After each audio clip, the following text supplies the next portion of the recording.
welcome to the Shootin' Show. I'm Johnny Rowland, your host, and I think we have another great show for you. We have some interesting guests. We're going to continue our interview with Bill Jordan, and we have a number of other things I think you'll really find interesting. So without further ado, let's let another Shootin' Show begin.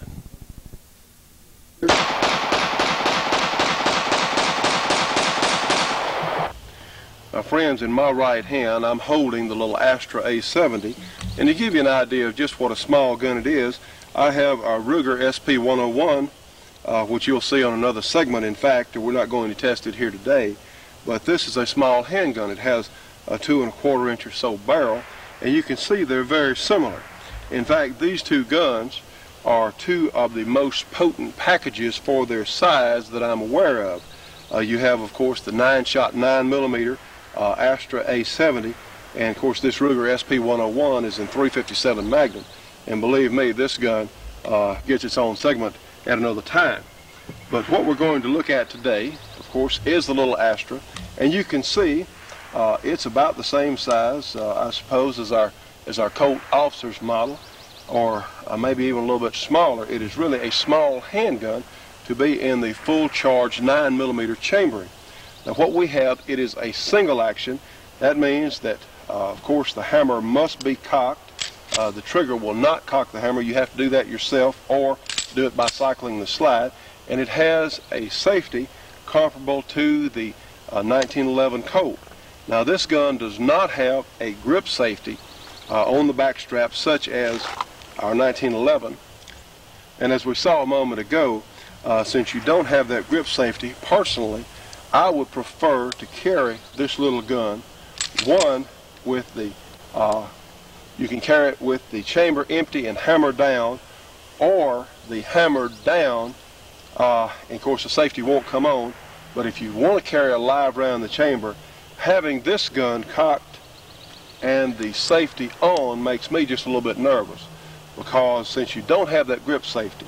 So personally, I would carry this gun either with chamber empty, or, and very carefully, we have to lower that hammer over a live round. You darn sure don't want it to slip out from under your thumb. But carry this with the hammer down, and then to bring it into use, you can cock the gun in order to get it into action.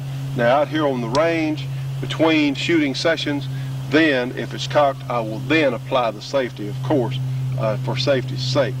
But since you don't have that grip safety, I would elect to carry it with the hammer down, or in fact hammer down on an empty chamber. This little gun has shown remarkable accuracy in several hundred rounds that we've shot it. It has functioned extremely well. Astra is not that big a company here. They're not that common here in the United States, but I think that they definitely designate or definitely deserve more attention than they've been getting. Maybe in your particular area you've seen a lot of Astras, but here in northwest Louisiana I don't see that many in hands of shooters. But that is no a reflection on the quality of the gun or anything else, because this particular sample looks to be awfully good. We have really enjoyed shooting it. But you can shoot these guns extremely fast, and most of you know that I'm not that great a fan of the 9mm chambering. However, there is one cartridge which really changes the characteristics of the 9mm bullet, and that is the Corbin loading. And this particular Corbin bullet, which is a 115 grain jacketed hollow point, exits the muzzle of this little Astra A70 at almost 1,300 feet per second. So it is definitely hot, hot, hot in a small gun like this. Your typical standard 9mm chambering, such as this cartridge is a Winchester silver tip, again 115 grains. It leaves the muzzle of this gun at just under 1,100 feet a second. That particular lot does anyway, and it's still a powerful chambering, a powerful cartridge for this small a gun. But believe me, friends, this Corbin is a horse of another whole different color. These are plus P ratings or plus P plus, and I'm not sure that I'd want to shoot a steady diet of the Corbin loading through this small gun. I don't know what the durability is on these guns. I wouldn't shoot them all the time, but as far as a carry load, yes, I wouldn't think twice about it because they work really well in the gun, and it puts the 9mm up approaching a .357 Magnum in power. So that's this carbine ammunition is something we really recommend, and we're going to be doing some tests on several different carbine loadings soon. Anyway, back to our Astra A70. Let's load the gun, and of course we'll do that by putting a magazine in the base like so, and we know it's empty. Be sure it's firmly seated all the way in. We'll pull the slide back like so, and remember, let it go. And for our purposes, we're going to apply the safety. We're not going to let the hammer down. So let's shoot the little Astra A70 and let you see what it looks like in rapid fire. Now then, friends, let's shoot our little Astra A70 with the 9mm ball ammunition, which is the full metal jacket 9mm. And you'll watch, it really doesn't have much recoil. It can really be shot fast. So let's take a look at it.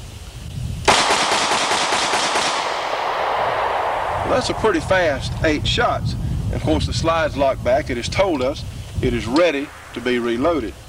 So again, our functioning has been 100% with this little Astra A70, and one that really I think deserves a lot more attention than they've gotten in the past.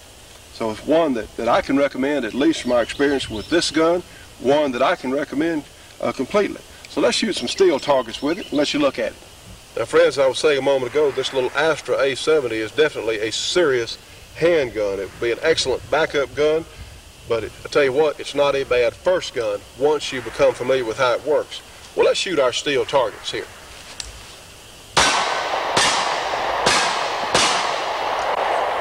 Of course, we'll apply our safety.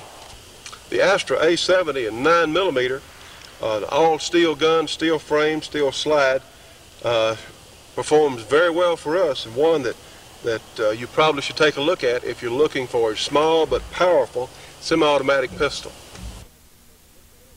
When anti-hunters plant poison dog food in your favorite hunting spot, you'll say, where's the NRA? When they spike your access roads, you'll say, where's the NRA? And when they ban your hunting guns, you'll say, where was the NRA? Join the NRA now.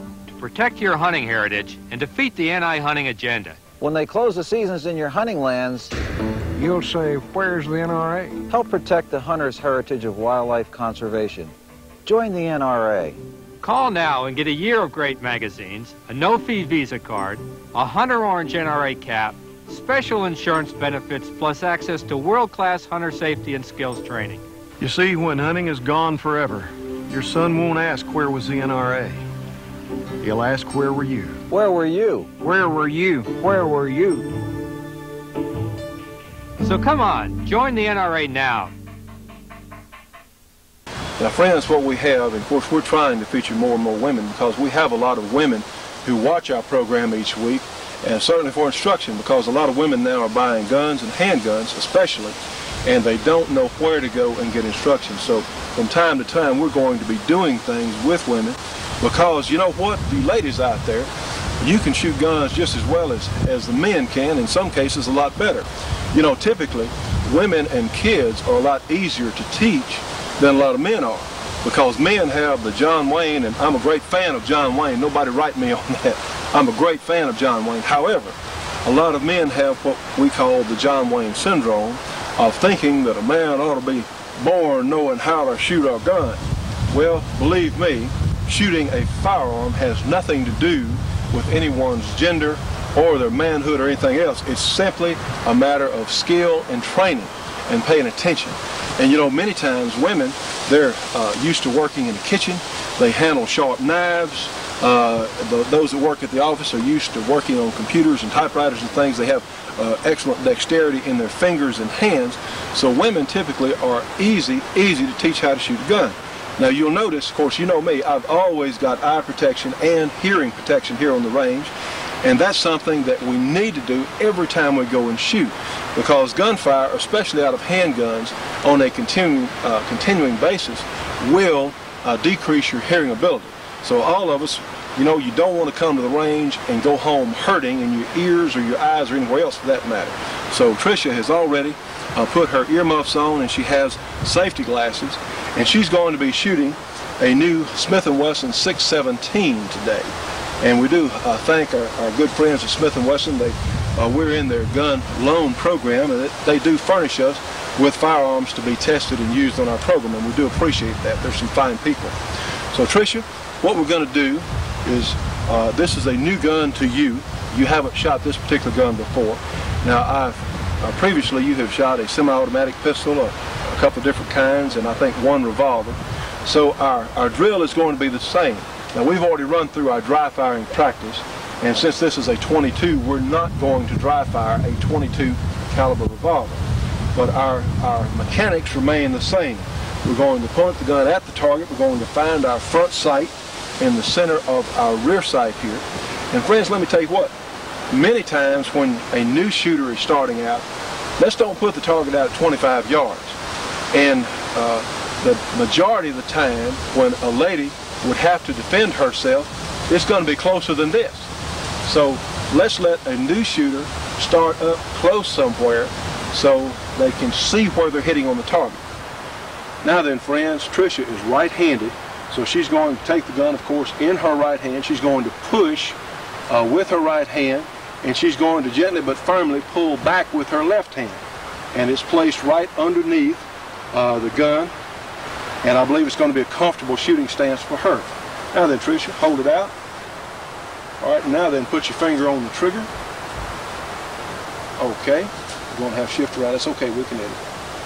All right, you're going to have to put your hand a little bit further, right? You want the first pad of your finger right here on the trigger. It's not going to have any recoil at all. Put your thumb in there. Okay, put in the center hole. All right, now then, gently pull it through. Just pull it through. It's all right, good. And do it again. You're doing it.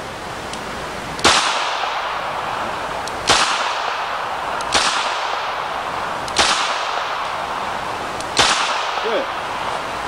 And 6 times, of course.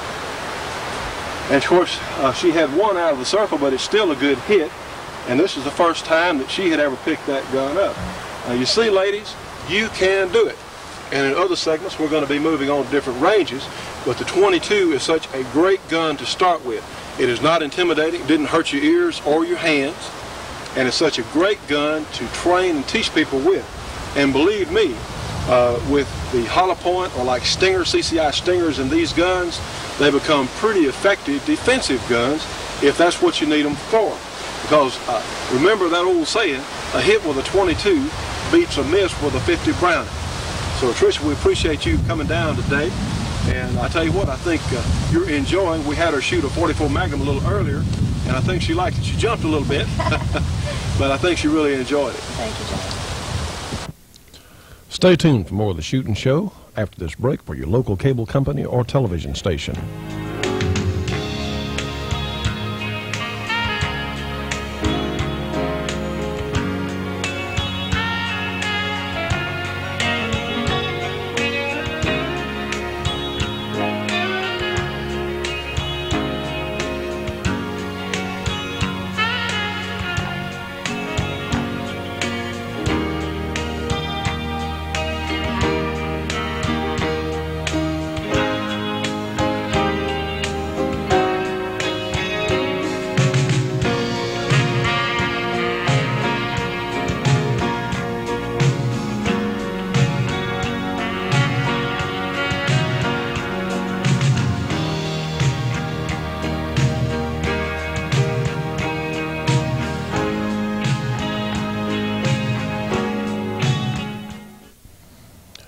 And now, friends, we're very pleased to present this week's feature from Lieutenant Colonel Art Alphin, retired formerly of West Point. You know, Art is now head of the great A-Square Company, and A-Square builds some of the finest high-powered rifles and ammunition available in the world today. For more information on A-Square and their products, you can write to them at A-Square, 1 Industrial Park, Bedford, Kentucky. That zip code is 40006, or you can give them a call at area 502-255-7456.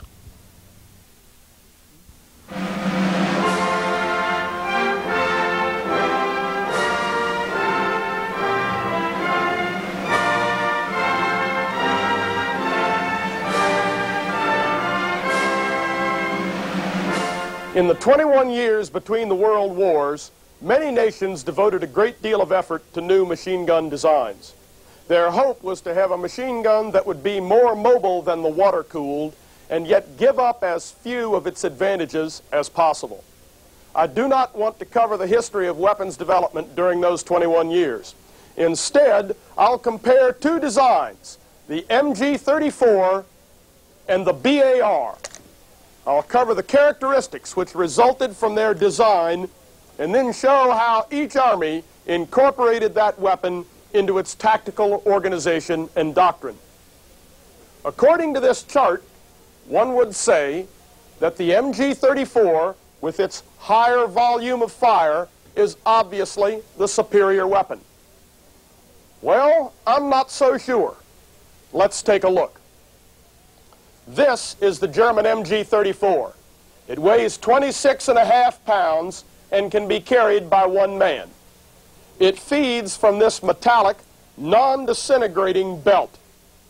This belt must be recovered by the crew and reloaded with ammunition after use. Unlike the Maxim and Browning cloth belts, these belts lay on top of the cartridges in the feedway.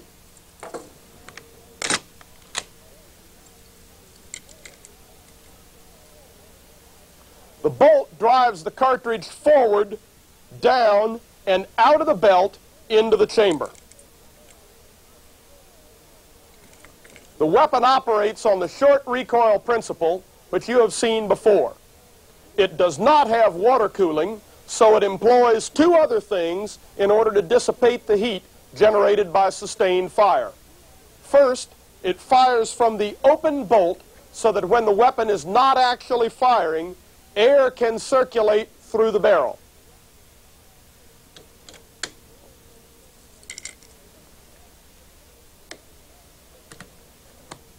Secondly, it has a quick change barrel. When a barrel becomes overheated, it need only be exchanged for a cool one.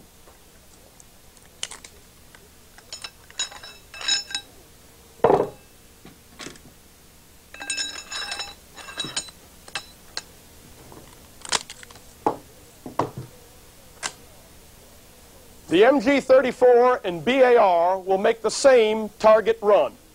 When displacing between engagements, 3 surprise targets will appear at 50 yards.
Some disadvantages of the MG-34 become immediately apparent.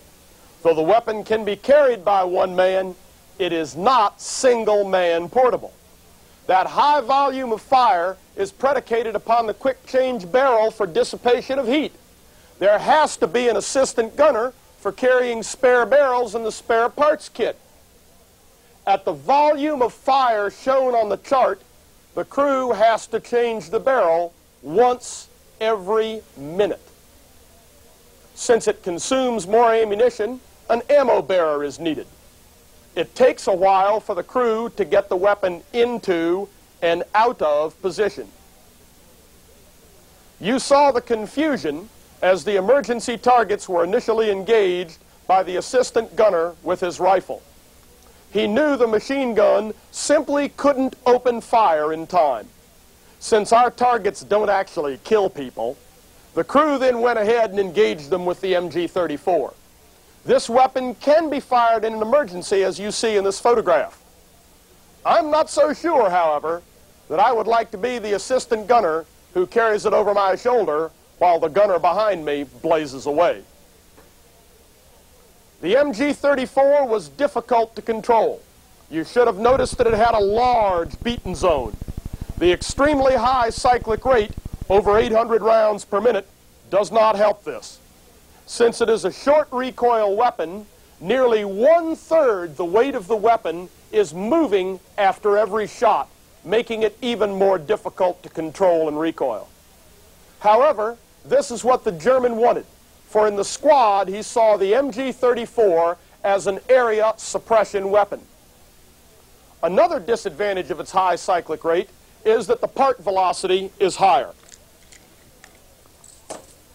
If the bolt has to travel backward and forward 800 times per minute rather than, say, 500 times per minute, then the bolt's acceleration and deceleration at the beginning of each forward and back motion is that much more violent and abrupt. This breaks parts and places a premium on clean, high-quality ammunition. Partway through engaging the first set of targets, the MG-34 extractor tore through a cartridge case. The crew had to change barrels in order to continue. Normally, one of the assistant gunners would have used the toolkit to clear that barrel. Otherwise, the barrels were changed only when overheated. Wherever possible, the Germans set up the machine gun on the tripod. This helped stabilize the weapon and gave it a smaller beaten zone. Further, its traversing and elevating mechanism aided in the adjustment of long-range fire. The tripod was a heavy, clumsy affair, but it was always carried with the machine gun.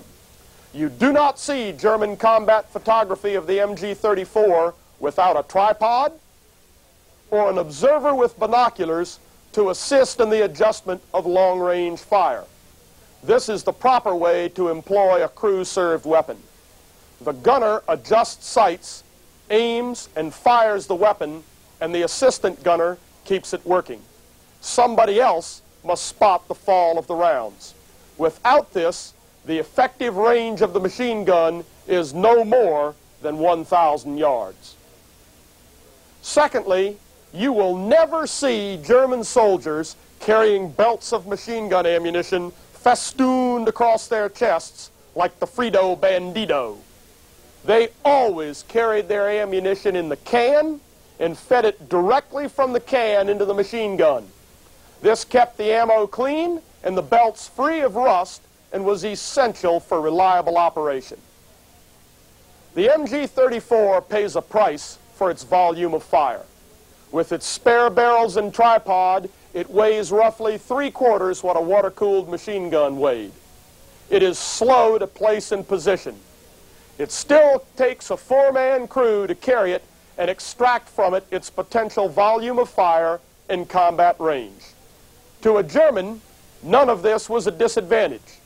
His tactical organization was based on this machine gun. This is the breakdown of the German squad. It is plain that the German squad was designed for fire and movement. The machine gun would lay down a base of fire. While it was suppressing the enemy, the remainder of the squad would maneuver about, and when the range was proper, they would go in with grenades, rifle fire, and the bayonet. This is the system that took Ibn Imal and Paris and got to the banks of the Volga River. The Browning automatic rifle of World War II was a beefed up and bipod-equipped version of the BAR of World War I. The BAR weighs 18 pounds with its bipod and feeds from a 20-round, detachable, staggered, double-column box magazine. It does not have a quick-change barrel, though it does fire from the open bolt in order to help cool the weapon. It is equipped with a bipod to help stabilize the weapon during automatic fire from the prone position. The selector switch gave two different cyclic rates of fire, 500 rounds per minute and 350 rounds per minute, both of them fully automatic. Let's see what the BAR can do with the same target array that you saw before.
It is quite obvious that the BAR does not have the sustained volume of fire of the MG34.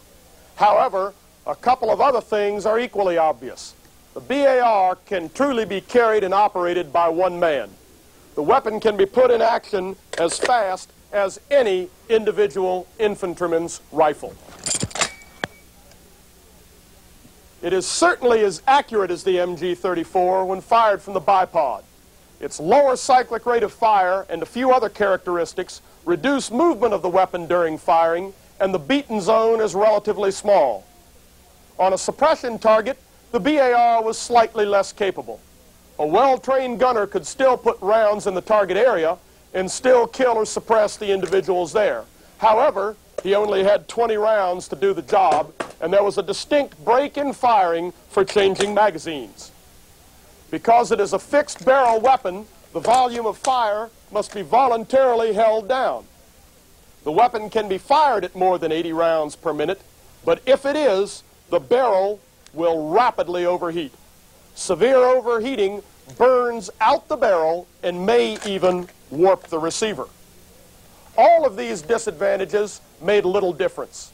The American squad was not primarily organized around the BAR. It was in the squad in order to beef up the squad's overall volume of fire. If the squad wanted to, it could of course use the BAR as a suppression weapon and maneuver about it.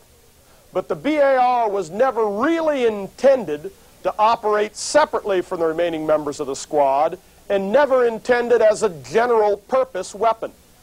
At platoon, company, and battalion level, other machine guns, the Browning air-cooled, the Browning water-cooled, and the Browning 50 caliber heavy barrel were present in order to fill the suppression role or the base of fire role. When the American squad did maneuver against the enemy under the covering fire of platoon or company level machine guns, then the squad's semi-automatic Garand rifles and the BAR gave them a great advantage over a German squad.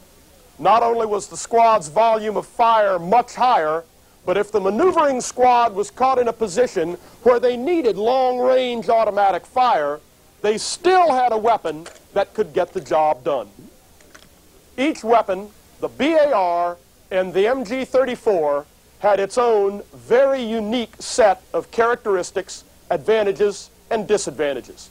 Each weapon, when woven into the tactical organization and when coupled with the fire of other weapons, contributed to the success of their respective armies. Which is better? Neither.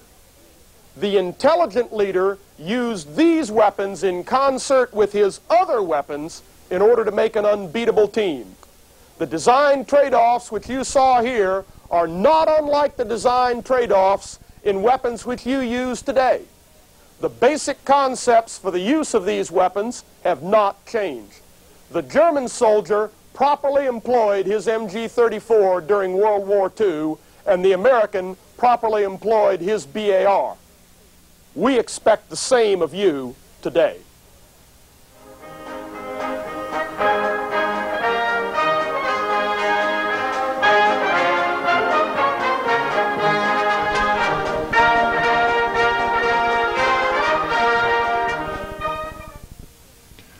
You know, friends, Art was just talking to a group of cadets at West Point when he made that last remark about what we expect of you today. However, we have got to stand up and be counted because there is legislation going into consideration all over the country now that literally wants to disarm the population of the United States. Now, friends, this is outrageous, but some of these legislators are doing it. So what we need to do is stand up and be counted in the voting booth.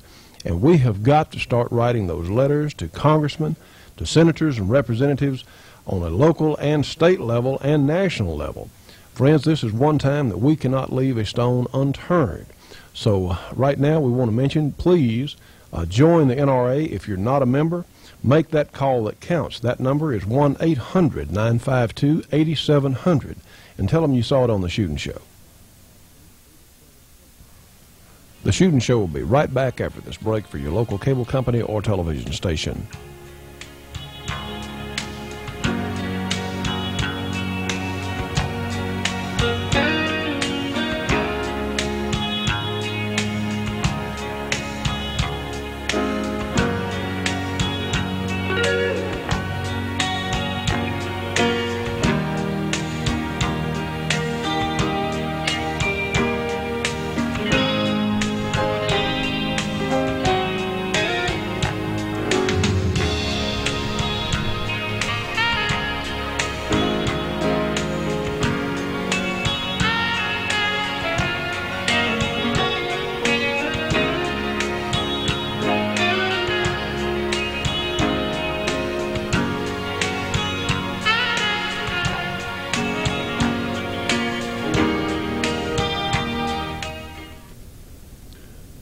Friends, for the absolute best in monthly shooting magazines, turn to Shooting Times magazine.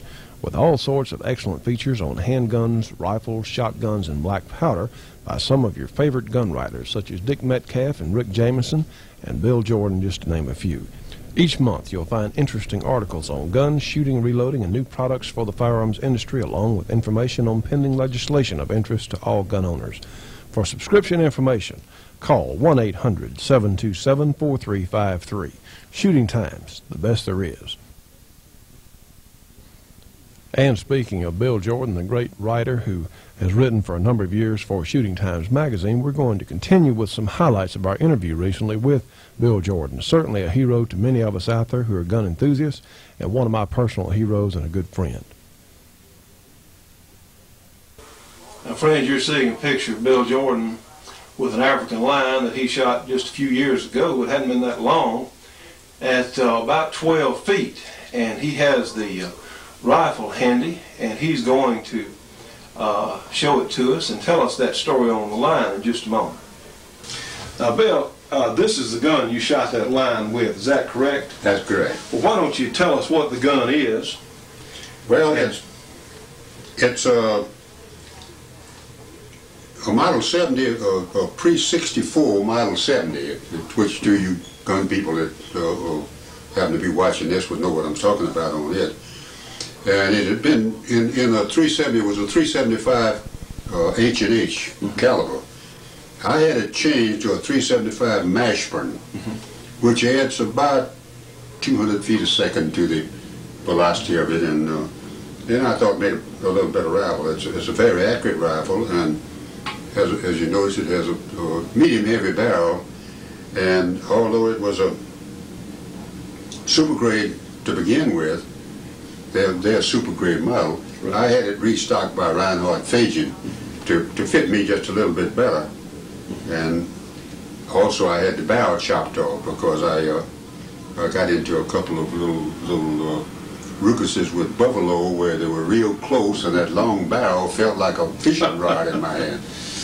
Well, this gun is one of my favorites. It's just, if you had to have just one gun for all over the world, from rabbits to elephant, this would have to be the caliber to me. Well, tell us the story. I know it's in your book on mostly hunting. Tell us the story on the line, if you would. Well, I was hunting with a group in Botswana, in the Kalahari Desert, and they had all done their hunting. I laid off at line because I had been there at another place, and I remembered that we had not been able to get a permit because the guy that issued the permit would be back in about 3 weeks. That's the way they did things, and then I don't know whether just quite a few years back. Anyhow, I remember that area, and I wanted to go in there to get my line. But a couple of them decided to go with me. Besides the outfitter, he was along too. I'm talking from the States, the one that booked it. And we had 3 trackers, Bushmen and 2 Makatahatas, the name of a native tribe down in there in the Kalahari Desert. And the way that there's several ways you can hunt line. The most common use is to put a bait up and a little blind, and you shoot the line if he comes to the blind. And another one is that you have your safari car go right with you and have trackers. And the last one is to have the safari car quite far behind you, but inside of you still. And the hunter and the trackers and the professional are up there following the track. This works out very well in the Kalahari Desert. And anyhow, that's the way we were hunting. Now, most of these people won't hunt that way. The professionals won't, because it gets a little woolly. when you follow it right on top of one of them like that, the chances are you irritate him to some extent. Anyhow, we picked up the track of after discarding a couple of smaller tracks, and we picked up one of this big male, and we started out on it, and we had, as I said, we had the 3. Well, the 2 Makatahatas were middle-aged, and the Bushman was little, and they said he was very fast, and also, according to them, the Bushman was highly expendable, and they were not. So he rode in the safari car, which was like an open-air Jeep. kind of flatbed type thing. Flatbed, with nothing, no windshield, no stop, no side, no nothing. just kind of sitting up there and open little rails around it. The professional and the outfitter was sitting up on the front seat. Me and another white fellow named Johnny Brock from Shreveport were sitting on a little board across the back seat. Plus, in the back of there, all of our gear, sleeping bags, everything, food, so forth, because we went to, some 75 miles away from our base camp, and we're just pushing it overnight. Anyhow, the little one was in the back, and these two were out following, and we stayed right along with it with the safari car, with the idea being that we would get out when it got real tight, real fresh, and get on track. Well, we accidentally jumped him, this line. Well, he took out one way, and we took out another one. And anyhow, he ran. Well, to make a long story short, we jumped him the third time. And the third time, the first time, after we jumped him, the other two came back, and they got in the vehicle, and they weren't about to be up there. And anyhow, we had the line practically in view all the time, and we followed the tracks in with the car, and the first thing you know, we figured that we were going to see him or know that he was close, but we did not. We ran into him.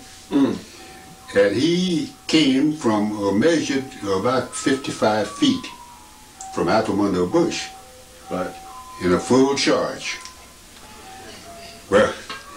Well, before we jumped him that time, every time we'd jump him, we'd follow out running and he'd get away. But these natives, one of them knew how to say right, and another one knew how to say left, and the other one knew how to say straight.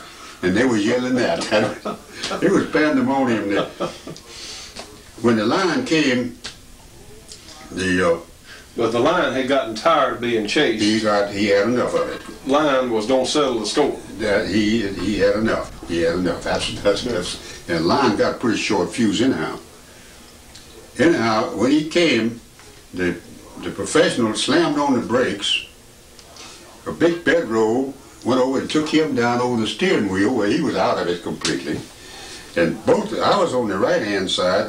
The natives were on my back climbing me. I was the tallest thing around. So you were the next best thing to a tree, I guess. I managed to reach around and get one of them's hand and slung him, and he went plumb out the back end. And the other two, I got their hands in one lick and got rid of them. And all the time this lion is coming. Now they can make 100 yards, they say, in 3 seconds from a standing start. That's unbelievable. So you figure how long this took. All this. Not long. The Jeep was rocking like this, and these two stand up, and the other lion coming on an angle towards us. The lion. I'm blocked off from him, which I think had time to think, well, that's nice. But about that time, here he is on his hind legs. We measured it later at 12 feet. And that lion was overall he was longer than that. My. On his hind leg. Except he was sticking way up above that Jeep. Anyhow, they were standing up, and the professional hunter yelled, "Let Bill shoot!" They dropped down, and I shot from the hip. With a 375. With a 375. I just shot right from the hip, and with the gun barrel stuck out between those two, and they fall over backwards from the bleed cord, I guess. Anyhow, it knocked him down, and he turned and started to run. I waked the boat and slammed another one into him, and it looked like he went 20 feet straight up in the air, and we hit the ground with it. My goodness. Now, what you're saying is you, through, and I would imagine all your instinct shooting over the years definitely came into play, and your first shot hit the lion well enough to adjust his attitude where he wanted to go the other way. He changed his mind. He changed his mind. He figured that it was a little tougher than he thought. Anyhow, that 375 is a real fine cartridge, and it's one that you can use on most anything. It shoots about like a 30-06 as far as flat is concerned, but it hits with a whole lot more authority. Well, as you were saying earlier, Bill Jordan's guns are, certainly he takes very fine care of his guns, but you can tell that they have been out there on the trail. I mean, he does use them. I mean, they don't sit at home in the gun cabinet. That's true, and I don't baby them out there. I don't abuse them, but and if I can, and I'm in a safari car where they would get beat around, I hang on. I feel better with it in my hand anyhow. Wonder why. That's great. Well, this story is in Bill Jordan's book, Mostly Hunting, and we're going to tell you later on how to get copies of his books. And so I think the next thing we'll do, we're going to look at a favorite shotgun if we can. Friends, we'll be back with more from Bill Jordan after this 1-minute break for your local cable company or television station.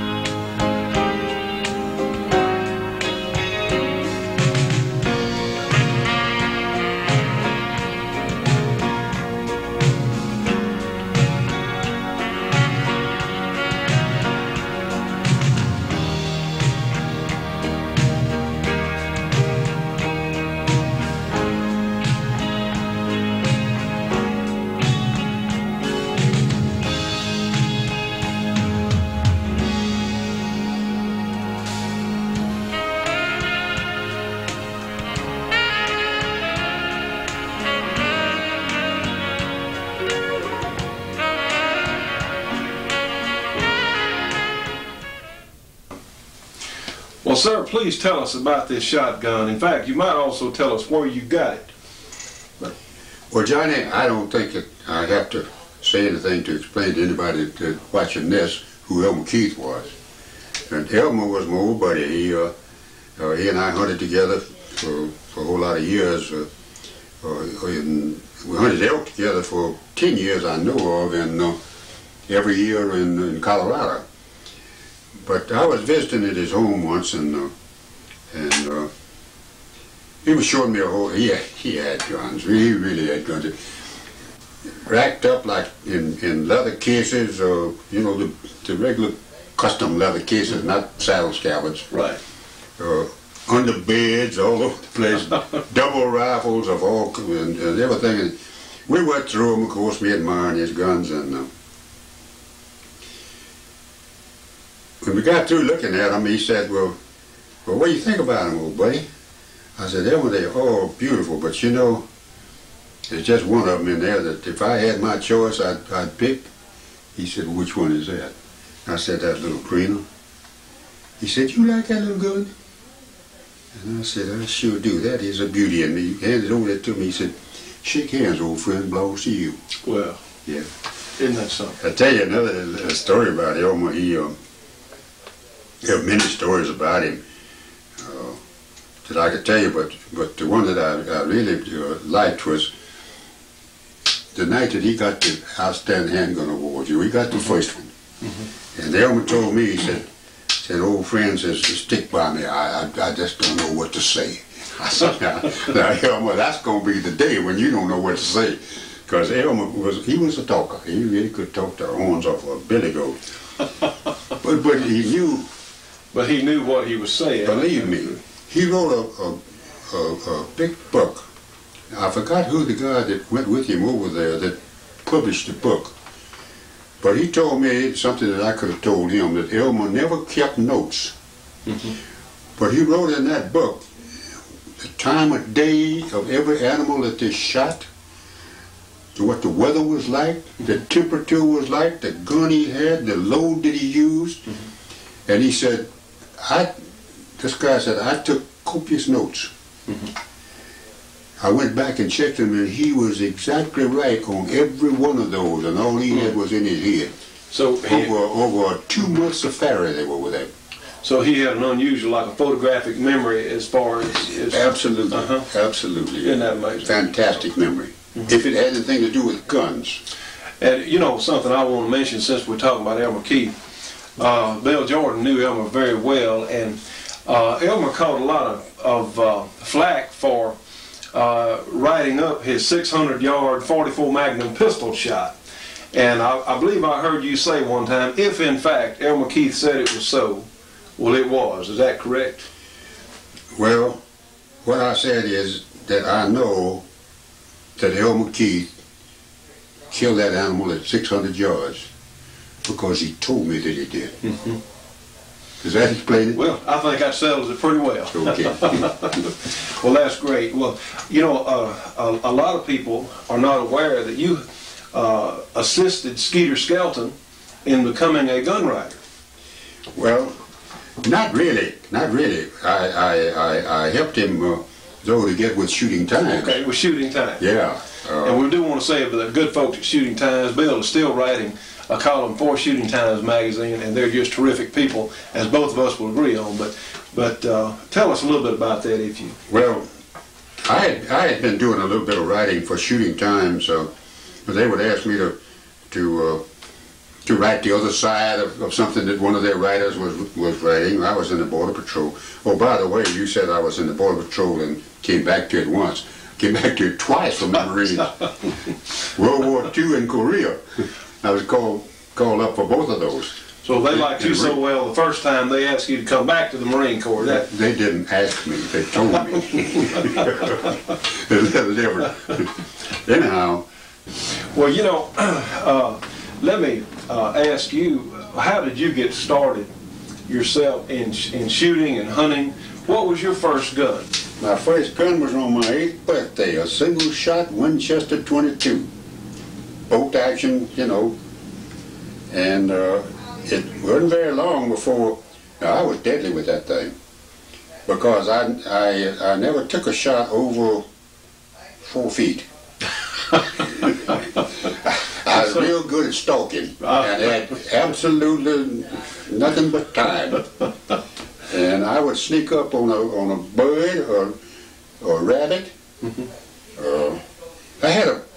I had a very understanding parents, and they would let me go across. There was a bayou on our place, and on the other side of it was quite thickly wooded. And I could come in from school during the hunting season, take that 22 and a blanket and a little old mess kit, kill it, and back to nothing else, and go over there and come back Sunday afternoon. They would, leave Friday afternoon, and I was on my own over there during that time. But I wanted to kill it and I was going to eat it. And I'll tell you one of those stories you might like. I brought in one time a cook. Everybody had cooks that did all their cooking for them those days. We had one that was a real jewel. But I brought in a duck. And I said, I want you to cook this for me. And she looked at it, she said, I ain't going to cook that thing. I said, yes, you are. You're going to cook it and I'm going to eat it. Yeah, well, I was 9 years old. 9 years old. Yeah. Right. She said, no, I ain't going to cook it. And I said, well, why aren't you going to cook it? She said, I ain't going to cook it because that ain't no duck. Its foot's come out in the wrong place. But I said, all right, I'm going to cook it. So I took it out in the yard, built a little fire, and I cooked it. And I bit into it, and I think, well, maybe she's right. It wasn't no duck. It wasn't duck. I think it's one of those old dipples, we called it. So his feet come out straight back instead of down like a duck. But she said, ain't no duck, his foot's come out the wrong way. Well, realize, of course, this was a somewhat different time from now, and of course, Bill Jordan grew up. From the first time he could probably walk and crawl, you were exposed to people hunting, and you learned gun safety probably before you could walk. My father was a quail hunter and duck. And I went with him even before I was allowed to have anything. But I'd carry a stick like I was had a gun too. So by the time you got around to actually getting a gun, well, you pretty much knew. At 8, I was turned loose with the gun. I knew enough about guns that they figured it was safe. But of course, this was a different time. As today, children are turned loose with video games at 8 and cartoons on television. And this was the real world back years ago. And of course in Louisiana, Bill Jordan is originally from Louisiana, as am I. And I know a little bit about those same conditions. I'm not quite in his seniority bracket, but I do have an appreciation for. Let me say one thing as a little interest. Bowie, Jim Bowie? Yes, sir. Was born about 8 miles from where I was. Oh. No, I take that back. Okay. He lived there. He was born over in Tennessee or somewhere and came there as a very small child. And he lived at a little old place called Lloyd Bridge. I didn't know that. You don't know where it is? You know where it is, sure. That's where he was. That's where he came up and raised. Isn't that something? And of course, Jim Bowie, as all of us know from all sorts of things, he was a very colorful character. This part of the country has the distinction of being, shall we say, a colorful. Friends, we hope you've enjoyed this interview with Bill Jordan, certainly as much as I have. You can get his books from the Police Bookshelf, Post Office Box 122 in Concord, New Hampshire. That zip code is 03302-0122. Now, they have an 800 order number, and that number is 1-800-624-9049. They also have many other books and writings that would be of interest to shooters and gun enthusiasts, but especially Bill Jordan's writings are so interesting and so entertaining, I know you'll really enjoy it.